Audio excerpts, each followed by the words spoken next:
Try to speak நேயர்களுக்கு வணக்கம். அதாவது ஒரு 2-3 டேஸ் ஒரு மிகப்பெரிய ஒரு ஒரு ஒரு நிகழ்வு வந்து தமிழகம் முழுக்க பரபரப்பாக பேசப்பட்டு வருகிறது. இது போல சம்பவம் இதுக்கு முன்னாடி நடந்ததே கிடையாது என்றே சொல்லலாம். நடந்திருக்கு, பட் ஆனால் வந்து இந்த அளவுக்கு ஒரு பெரிய லெவலில் ஒரு அசம்பாவிதம் நடைபெறவில்லை என்றே சொல்லலாம். ஸோ ஒரு புறம் வந்து இதற்கான காரணம் யார், ஏன் இந்த மாதிரியான நிகழ்வு நடந்துச்சு, இந்த மாதிரியான ஒரு கேள்விகள் எழுந்தாலும் இனி வரும் காலங்களில் இது போன்ற நிகழ்வுகள் நடைபெறாமல் இருப்பதற்காக நாம பொதுமக்களாகிய நாம் வந்து சில முன்னெச்சரிக்கையான சில நடவடிக்கைகளில் ஈடுபட வேண்டும் என்றே கேட்டுக்கொள்கிறேன். வேற ஒன்றும் இல்லை, கரூரில் நடைபெற்ற தாவேக்காவோட அந்த அந்த துயர சம்பவம் தான்.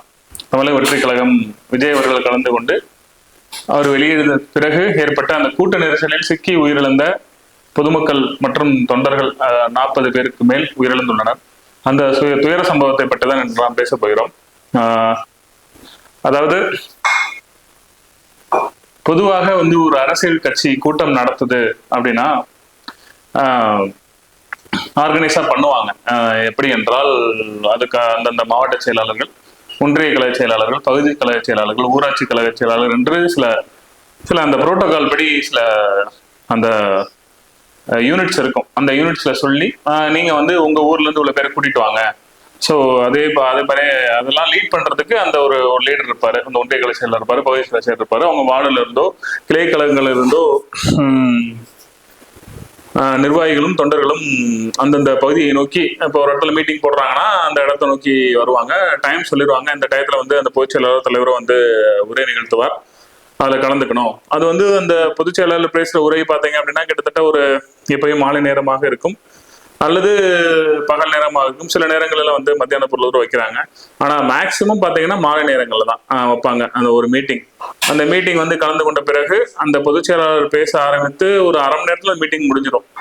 ஸோ அனைவரும் வீடுக்கு போயிடுவாங்க. இதுதான் நடக்கும். அந்த கரூரில் வந்தும் அதே மாதிரி தான் ஆர்கனைஸ் பண்ணி சிறப்பாக தான் அந்த நிகழ்ச்சியை நடத்திருக்காங்க. என்ன அப்படின்னா வந்து திடீரென்று ஏற்பட்ட அந்த மின் பவர் கட்டு, அதாவது மின்சாரம் நிறுத்தப்பட்டது. தாவேகா தலைவர் விஜய் மீது செருப்பு வீசப்பட்ட அந்த காணொளி, அப்புறம் பார்த்தீங்க அப்படின்னா காவல்துறை வந்து தடியடி நடத்திய சம்பவம், இதெல்லாம் வந்து சமூக வலைதளங்கள்ல வந்து ஒரு மிகப்பெரிய கேள்விக்குறியை உருவாக்குதுன்னே சொல்லலாம். என்ன அப்படின்னா தாவேகா கரூர் அந்த நிகழ்வு நடப்பதற்கு அவங்க முறைப்படி அனுமதி பெற்று வாங்கிதான் நடத்திருக்காங்க. என்ன ஒரு ஒரு விஷயம் அப்படின்னா வந்து எதிர்பார்த்ததை விட கூட்டம் கொஞ்சம் ஜாஸ்தியா வந்துருச்சு. இவங்க சொன்ன கூட்டம் ஒரு 2 லட்சம் பேர் சொன்னாலும் 5 லட்சம் பேர் மாதிரி வந்திருக்கதாக தகவல் வருது. எது உண்மை பொய்ன்னு தெரியல. ஸோ அதுதான் மேஜர் ரீசன் அப்படின்னு சொல்றாங்க.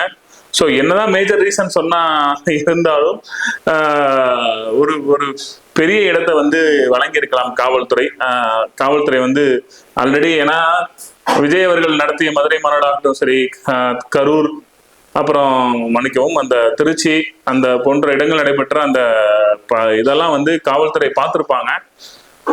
அவங்க வந்து ஒரு ப்ரிடிக்ஷனுக்கு வந்திருக்கலாம்.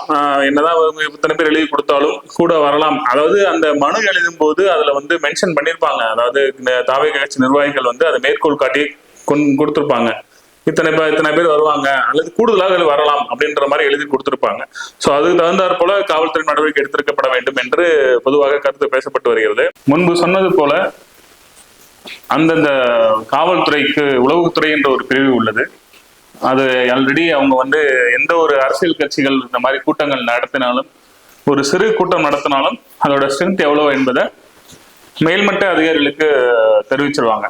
இதுதான் எத்தனை வாகனங்கள் வருது, எந்தெந்த ஊர்ல இருந்து வருது, யார் எவ்வளவு பேர் கூட்டிட்டு வந்தாங்க முதற்கொண்டு டேட்டா முதற்கொண்டு அவங்க கிட்ட இருக்கும், காவல்துறைக்கு இருக்கும்.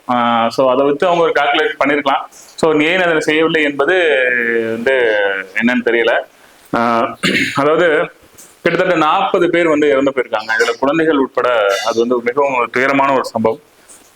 ஏன் அப்படின்னா அது ஒரு பொலிட்டிக்கல் லீடர், அவர் வந்து பேசுவதற்கு சற்று தாமதம் ஆயிருக்கலாம். அதாவது இந்த டைம் சொன்ன டேட்டா காட்டி கொஞ்சம் தள்ளி போயிருக்கலாம். இதனால் கூட்ட நெரிசல் ஏற்பட்டு இறந்தாங்க அப்படின்ற மாதிரி ஒரு கருத்தை முன்வைக்கிறாங்க. இது வந்து முற்றிலும் ஏற்புடையதாக இல்லை. ஏனென்றால் அந்த கூட்டத்தை கட்டுப்படுத்துவதற்கென்றே பிரத்யேகமான முறையில் காவல்துறையும் காவல்துறை சார்ந்த உளவுத்துறை பிரிவினரும் உள்ளே அந்த கூட்டத்தில் கூட்டமாக நின்று கொண்டுதான் இருக்கிறார்கள். ஸோ நீங்க நல்லா பார்த்துருப்பீங்க, ஒரு வீடியோல வந்து விஜய் அவர்கள் பேசிக் கொண்டிருக்கும் போது அந்த ஒரு செருப்பு பறந்து வரும், அதை வந்து அந்த ஒய்பிரிவு பாதுகாப்பு படையினர் வந்து தடுப்பாங்க. ஸோ இந்த மாதிரியான சம்பவங்கள் வந்து இதையும் மீறி அவர் பேசுவார் விஜய் அவர்கள். சில பல யூகங்கள் சொல்லப்படுது, அது உண்மையா பொய்யான்றது தெரியல. என்ன அப்படின்னா, கரூர்ல இருக்க ஒரு முக்கிய புள்ளிதான் காரணம் இதற்கு அப்படின்ற மாதிரி சொல்றாங்க.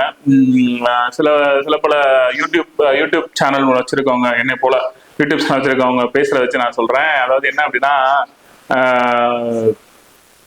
செந்தில் பாலாஜி அவர்கள் வந்து கரூர்ல இருக்க தாவேகா மாவட்ட செயலாளர் நிர்வாகிகளை நேரடியாக சந்தித்து மிகப்பெரிய தொகை கொடுத்து நீங்க ஆட்கள் கூட்டி வரக்கூடாது அப்படின்னு சொல்ற மாதிரி ஒரு தகவல் வருது. அது உண்மையா பொய்யா என்று தெரியவில்லை. இதை வந்து ஒரு பெரிய சவாலாக செந்தில் பாலாஜி அவர்கள் எடுத்துக்கொண்டு சில சம்பவங்கள் செய்தார் என்றும் சொல்லப்படுது. இதெல்லாம் ஒரு யூகம் தான், ஜஸ்ட் அன் இமேஜினேஷன் தான். ஸோ இதெல்லாம் அது ஒரு கற்பனை தான். ஒருபுறம் சில பல கட்டுக்கதைகள் நிஜங்களாக மாற்றப்பட்டு பேசினாலும் உண்மை என்னவென்று முதல்வர் அவர்கள் இந்த சம்பவம் நடந்த உடனே வந்து ஒரு தனிநபர் ஆணையம் அமைத்து விட்டார். அருணா ஜெகதீசன் முன்னாள் நீதிபதி அவர்கள் தலைமையில், நீதியரசர் அவர்கள் தலைமையில் தனிநபர் ஆணையம் அமைத்து விட்டார். அவர்களும் தனது விசாரணையை தொடங்கிவிட்டதாக செய்தியில் வருகிறது.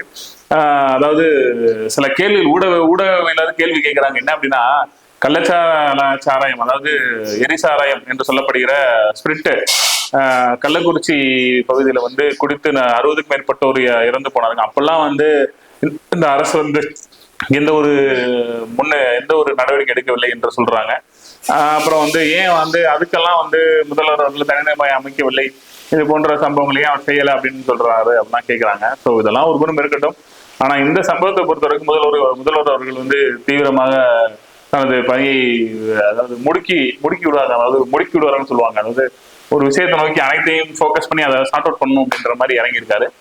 ஸோ இதையும் மீறி எதிர்கட்சியில் என்ன சொல்றாங்க அப்படின்னா, எங்களுக்கு வந்து சிபிஐ வழக்காக மாற்றப்பட வேண்டும், எங்க சிபிஐ வழக்கு மாற்றப்பட்டாதான் எங்களுக்கு வந்து ஒரு நீதி கிடைக்கும், அதாவது முறையான ஒரு விசாரணை எங்களுக்கு ஒரு இது கிடைக்கும் அப்படின்றாங்க. இது போக தாவேகாவோட தலைவர்கள் ஆதவ அர்ஜுன் அவர்கள் வந்து ஹைகோர்ட்ல ஒரு வழக்கு தொடர்ந்திருக்காரு. அதை வந்து அவசர வழக்காக விசாரிக்க வேண்டும் என்று சொல்றாங்க. ஸோ அதையும் அவர்கள் கோர்ட் வந்து அவசரம் எடுத்துக்கொள்ள முடியாது என்று சொல்லி நிராகரித்து விட்டது. ஸோ எது எப்படியோ இந்த சம்பவத்தில் இருந்த 40 பேருக்கும் தமிழக அரசு சில நிதி உதவி வழங்க போவதாக தகவல் வருகிறது. நாம தான் கொஞ்சம் சுதாரணமா இருக்கணும். இந்த நேரங்கள்ல வந்து நம்ம போய் ஒரு பக்கத்துல இருந்து எங்க அந்த எக்ஸைட்மெண்ட், அதாவது அந்த உணர்ச்சி வசம் எங்க இருந்து பார்த்தாலும் பார்க்கலாம். இப்ப நீங்க ஐபிஎல் மேட்ச் எடுத்துக்கிட்டீங்க அப்படின்னா ஸ்டேடியம் போய் பார்த்து நம்ம ஆரவாரம் பண்றதா, ஸ்டேடியம் போய் உட்காந்து அந்த பால் போடுறது கூட கணக்கு தெரியாது. அந்த மாதிரி இருக்கு. அதாவது நம்ம வந்து நமக்கு லைவ் பண்றாங்க, பேசுறாங்க, வைக்கிறாங்க. சோ இந்த மாதிரிலாம் இருக்கு. இந்த மாதிரி நாம தான் பொதுமக்களாகிய நாம தான் விழிப்புணர்வோட இருந்து எதை அவாய்ட் பண்ணணும், எதை நம்ம போகணும் வைக்கணும்ன்ற மாதிரி டிசைட் பண்ணி இதுல குழந்தைகளை கூட்டிட்டு போவோமா வேணாமான்ற மாதிரி நம்ம எல்லாம் யோசிக்கணும். தற்போது உள்ள காலகட்டத்துல பாத்தீங்க அப்படின்னா எங்கடா அவுட்டிங் போலாம், ஜாலியா ஊர் சுத்தலாம், இதுலதான் அதுவும் இந்த கிரௌடான ஏரியா. இப்ப அதே போல நீங்க பாத்தீங்க அப்படின்னா அந்த இன்னொன்னு என்ன சொல்லுவாங்க, இந்த இசையமைப்பாளர்கள் இசைக்குழு நடத்தி சில பல கூட்டங்கள் நடக்குது. அப்புறம் உணவு திருவிழா, இது மாதிரி எல்லாமே எல்லா இடத்துலயும் கூட்டம் கூடுறாங்க மக்கள். அதாவது கேளிக்கை நிகழ்ச்சிகள்ல இந்த மாதிரியான நடிகர்கள் யாராவது ரோட் ஷோ பண்ணா கூட்டமா கூடி போய் எங்க போய் நின்று ஆரவாரம் பண்றாங்க. அப்புறம் இந்த இன்னொன்னு ஏதோ இந்த ஞாயிற்றுக்கிழமை ஆடுவாங்களே, அந்த மாதிரி எக்கச்சக்கமான விஷயங்கள் இருக்கு. இதெல்லாம் நம்ம அவாய்ட் பண்ணணும். அதாவது சந்தோஷம் எங்க வேணா நமக்கு எங்க வேணா கிடைக்கலாம், அந்த கூட்டத்துல போய் தான் சந்தோஷமா இருக்கணும்ன்றது கிடையாது. அந்த மாதிரி ஒரு விஷயத்தை உருவாக்குறாங்க. ஸோ பொதுமக்களுக்கு நாம கூட செயல்பட வேண்டும். எண்ணற்ற கட்டுக்கதைகள் இந்த சம்பவத்தை தொடர்ந்து எழுதப்பட்டாலும் என்னவென்று நீதிமன்றமோ காவல்துறையோ விசாரணை பிறகுதான் தெரிய வரும். நாம இந்த மாதிரியான சம்பவங்களை ஊதி பெருசாக்காம இது போன்ற அசம்பாவிதங்கள் நடைபெற்றாலும் அது விபத்தாக இருக்கலாம், சதியாக இருக்கலாம் என்பதை காவல்துறையோ நீதிமன்ற தான் முடிவுல தான் தெரிய வரும். எங்களோட சேனல் லைக் பண்ணுங்க, ஷேர் பண்ணுங்க, சப்ஸ்கிரைப் பண்ணுங்க. Thank you very much.